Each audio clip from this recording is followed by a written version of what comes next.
咱们今天看一台这个投影仪，大家来看一下这个投影仪做的怎么样。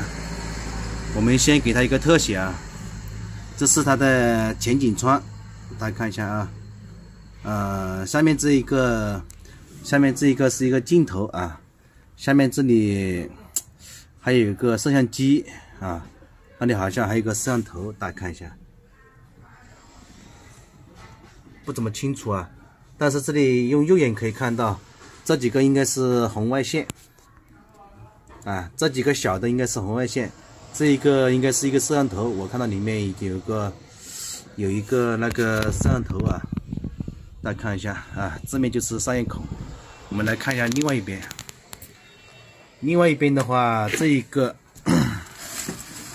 大家看一下，这一个是一个喇叭啊，这一个是一个开关机。还有两个 USB， 然后加上这个音频啊，还有话筒啊，这里好像还有个重启键啊。咱们来看一下另外一边，这一边是后面没有任何东西啊。另外一边的话，这里有个散热器，这里还有一个喇叭。我们再看看这个上面的话，这里有个孔啊。这里有一个好像是一个开关机啊，这个是调那个焦距的，大家看一下。它现在的问题呢，就是在开机之后呢，进不了那个主界面啊。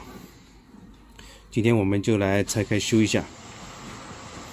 好了，我们现在把这个外壳给它拆掉，然后我们来看看内部它是什么样一个结构啊。修完了之后，我们再开机来看看效果。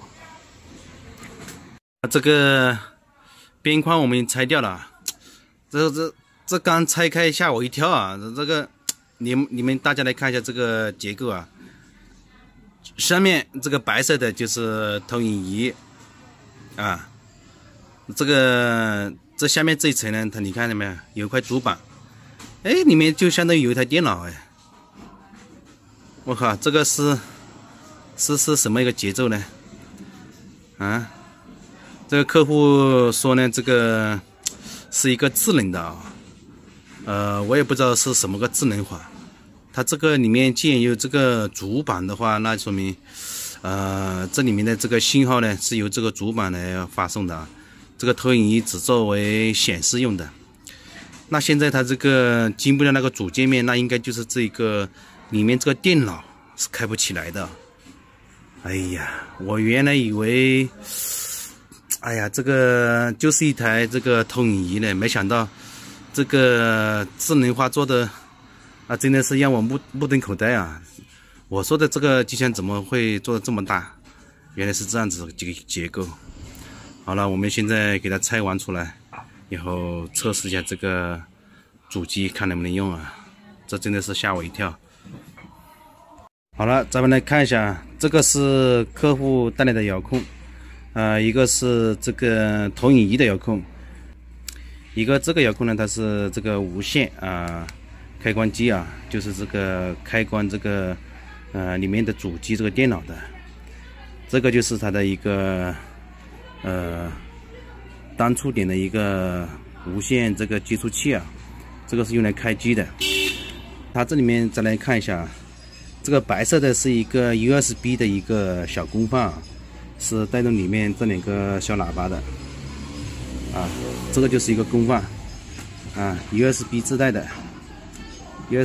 一个功放，这里是调音量的，这个功放应该也就是5瓦左右到10瓦左右，这种数字功放板啊。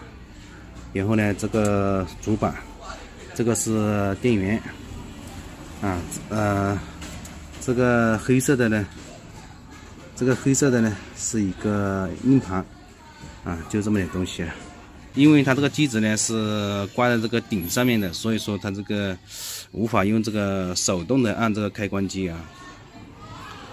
刚才我试过了，这个正常的用这个开关机，这个可以正常启动啊，但是用那个遥控的话，它就启动一下它就关机了，那说明应该是这个接收器啊，无线接收器这个开关有问题了。我们现在给它装好，把这个来检测一下。顺便开机给大家看一下这个是什么机器。先把这个投影仪打开啊。好，咱们来看看效果。现在正在开机中。这个呢就是这个客户所说的这个故障。因为呢，进入这里呢，它只是这个投影仪的那个进入了这个界面，但是这个里面的电脑还是没启动啊，所以说它会进不了那个主界面。来看一下啊。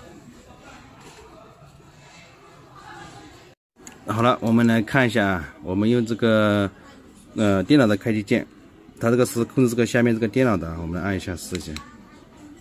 你看没反应。好，现在它有反应了，看它能不能正常开啊？好，大家也可以看到，它开了一下，自动就停了。好了，我们现在把这个接收器我们拆开来看一下，看看这个是怎么控制的，会不会它损坏了引起的啊？好了，咱们这个遥控开关的这个接收器啊，我们打开了，大家看一下，这个是一根天线，这里面是一个小模块啊，是一个5伏供电的一个模块啊。它这个呢，刚才测试的是，你按了这个开关之后，这个是常接触的，开机是要按2下，关机是要按1下。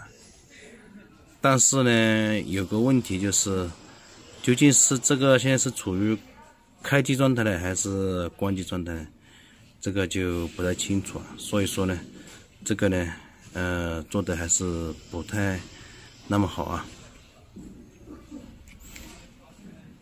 那我们把这个给它调试一下，看看给它做成点动的，按一下，这个继电器吸下去就弹回来，这个才是正常的开机啊。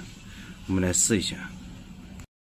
好了，这个已经修复完成了，把这个点动的这个无线开关给更换了一个，现在就是可以正常开机了啊。我们现在呢给它装起来之后，我们来看看效果。这一台机子究竟是什么机子啊？我们来试一下。好了，大家看一下啊，现在是这样子，我们来开机看一下，按一下开机。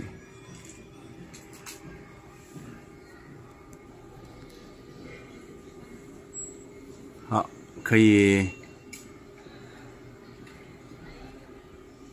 正常开机了啊。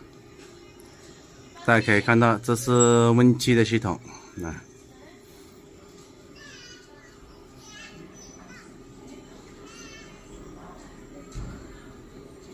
好，进入桌面，是这个自动投影啊，这是一个游戏来的，你看没有？相当于这是一台游戏机啊，大屏幕游戏机。那个摄像头是用来干什么的呢？这个可能就要用这个鼠标操作了啊。今天这次视频就到这里了，咱们下一次视频见，拜拜。